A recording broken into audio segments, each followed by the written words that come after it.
Thanks for everyone for being here. This week's game is going to be a 2 o'clock start against FIU. It's our homecoming, and the game will be broadcast on ESPN3. So talk about this week's opponent. I'd like to bring up head coach Rick Stockstill. Thank you, AC. Thanks for everybody being here, and I'd really like to start off just by offering my condolences to the families and people that were affected in Vegas here this morning. It's a terrible tragedy, and it's a sad world we live in right now. So my thoughts and prayers are with those families. But moving on to FIU this week, they're 3-1. They had a game canceled earlier in the year because of the hurricane against Indiana. They're 2-0 in the conference, so they're in first place, and they've won 3 straight. So they're coming in here with a lot of momentum, a lot of confidence, I would assume.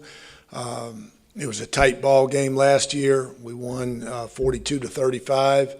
So expect another close ball game with this game here this weekend. They've got 9 starters returning off last year's defense. I think it's 6 on offense. Their quarterback, Alex Magoo, is playing really, really good, very consistent. You can see a lot of improvement that he's made over the last couple of years of playing. So they're doing a really good job controlling the football, not beating themselves. And then defensively, they're fast. They're all over the place. So this is going to be a great challenge for us. We've got to put last week's game behind us and move forward and get ready for this one. Coach, how do you guys slow down that rushing attack that FIU has? They don't use just one guy; they use a multitude of guys. How do you slow down that? We've been pretty good against the run up until last week. We've done a good job of the previous 4 games that we played. I thought we had done a nice job. Obviously, we didn't do a very good job last Saturday, so we've got to improve on that. We've got to get better fundamentally, go back to fundamentals. They broke some tackles. We missed some tackles. Their backs were really good last week. So we've got to do a better job of maintaining gap integrity. We've got to do a better job of tackling in space. And I think I have no doubt we'll do better this week. But FIU's got a good running attack. Coach, I believe the number now is -9 in turnovers for the season. What more can a defense do to force turnovers? That's always hard. You talk as an offensive coach. You talk about ball security, about when you carry the ball, when you touch the ball, don't put it in harm's way. If you're running the ball, make sure you got it protected. And if you do, if you've got it protected, you're carrying it the proper way, then probably not going to turn the ball over. You're probably not going to fumble. And their guys, who we've played have done a good job. Their quarterback hasn't, put the ball in harm's way, hasn't forced balls in there. So that's how turnovers usually happen, by lack of fundamentals carrying the ball or, making poor decisions throwing the football. So I think our defense, we're attacking, we're relentless, there's not been a lot of opportunities where we've missed getting turnovers. We haven't dropped interceptions. We had one, that we dropped, I think it was against Vanderbilt. There we had a chance to get. Where the ball's not been on the ground, where we've scrambled around and not been able to get on it. So you got to give the offenses credit for how they've protected the ball. And, offensively, we've just done a terrible, terrible job protecting the football. Yeah, with John, the refrain that's kind of been mentioned is, time and experience should lend to. Go ahead. I'm sorry, I didn't mean to cut you off. Sure, that sort of thing should hopefully, eventually lead to more consistency. Is there anything more you guys as a coaching staff can do to sort of, just tone down the interceptions with him? Well, we got to continue to coach and he's got to realize, the things he's doing, he's got to stop doing. You can't roll out and throw it across the grain, and that might happen every once in a while, but most of the times when you do that, bad things happen, and that was one of the interceptions there at FAU. So John's just got to do a better job. He's got to understand there's nothing more important than the next down, and sometimes as a quarterback, you got to realize that this play's over. I'm going to throw it away, or I'm going to eat it and live for the next down, because we can't keep turning the ball over as much as we're doing right now and have a chance to win.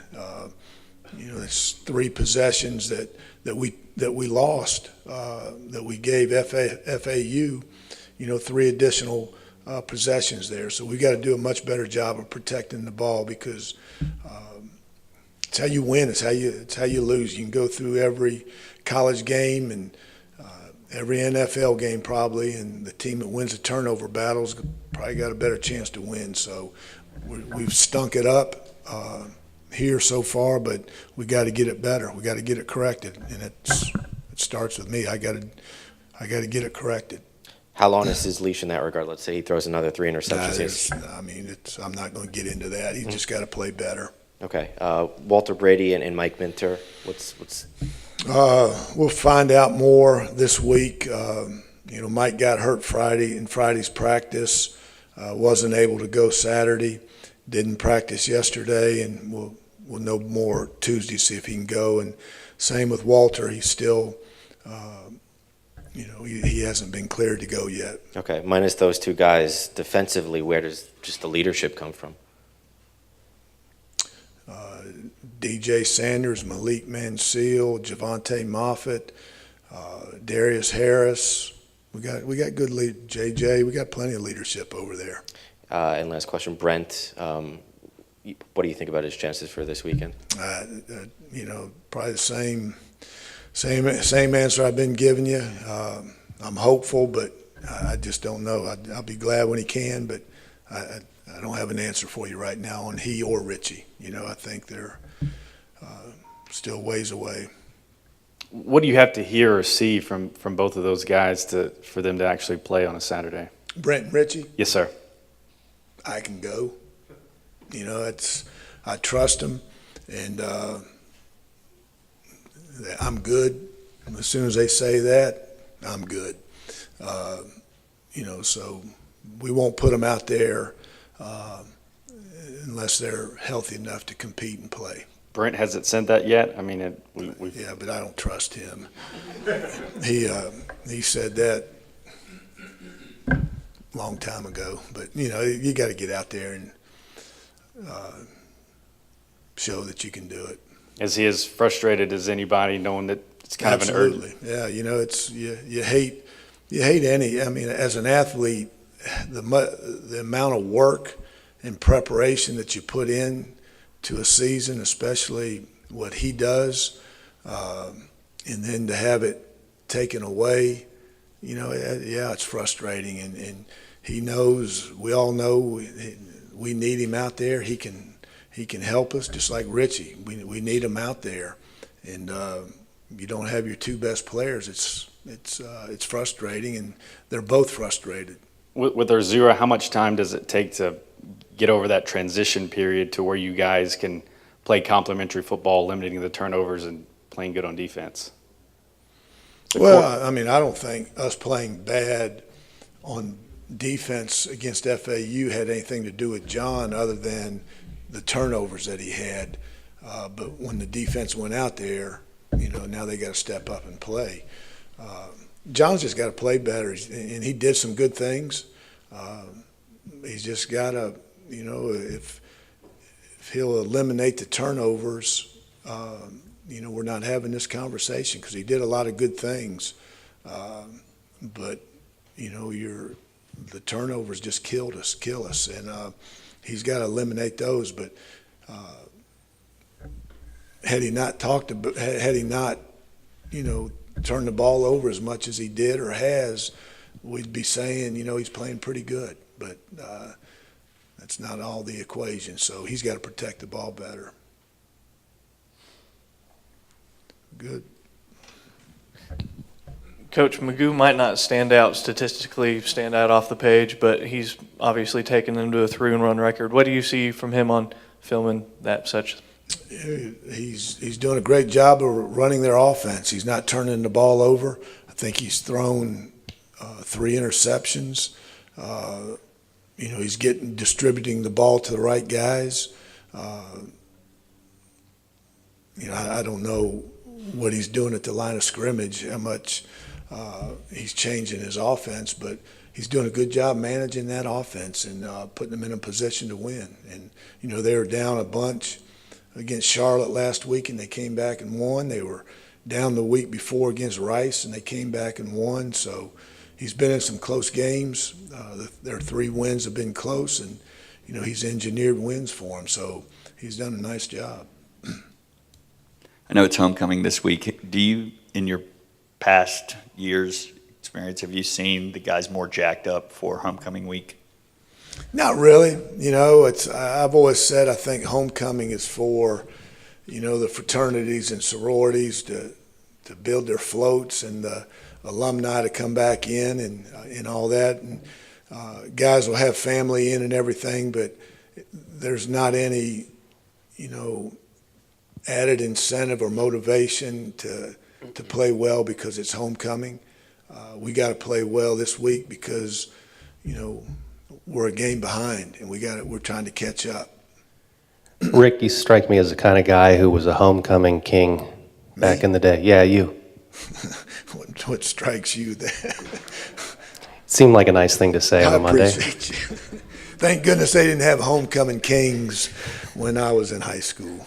Because I doubt I'd have won it anyway. You were just the jock, right? I don't know about the jock, but I was. Next question. Where's the mood of your team right now? Or what is the mood of your team right now? It looks like you look at the schedule, loss, win, loss, win, loss. It's kind of all over the place because of things out of your control. How do they kind of keep their spirits up? Yeah, that's a really good question. I really think we have a great locker room. I think we got a great mindset. We've got great leadership on this team, and even though with the guys that we've got hurt, they're and not playing, the leadership that they're providing and displaying has been fun for me to watch. We're a close-knit team, and I really feel we're a resilient team. And I told them yesterday that we stubbed our toe Saturday. We didn't break our foot, so we still got 7 games left, 7 conference games left. There's a lot of games left to be played, and they're not crowning a conference champion tomorrow. So I still think we're a confident team. Even though that we haven't shown a lot of reasons to be confident offensively, because we're not scoring many points. We're turning the ball over. We got guys out, but I really think this team believes in itself and believes that we can still accomplish a lot of great things. We lost 1 game, and but I really feel good about this team and where we're at from a mindset right now. Kind of along the same lines, do you learn anything about your guys that maybe you hadn't seen before when you're kind of put in a situation like this? I think you can always find out a little bit more about the character of your team when you have adversity. When everything's going smooth and everybody's happy and everybody's smiling, it's easy then. Anybody can do it. So when you're faced with difficult situations, and you look at that game last Saturday, that you turn on the film and we played incredibly hard. We didn't play incredibly good, but we played with great effort. We tried, we worked, we didn't quit, and we finished the game out. So if you didn't have a strong team or a strong character team, you're not going to do that. You're going to fold your tent there, in the fourth quarter and shut it down. But they didn't do that. So I've got a lot of respect for this team, and I know that we'll bounce back. I really do. I know we'll bounce back, and you learn from each game, whether you win or lose, you learn from it, and there's plenty to learn from in that FAU game. So I think I've learned something that, this team is resilient, and we got beat by Vandy. We bounced back at Syracuse. We lost at Minnesota. We bounced back against Bowling Green. We lost here at FAU. Now let's bounce back and just play a little bit more consistently than what we have.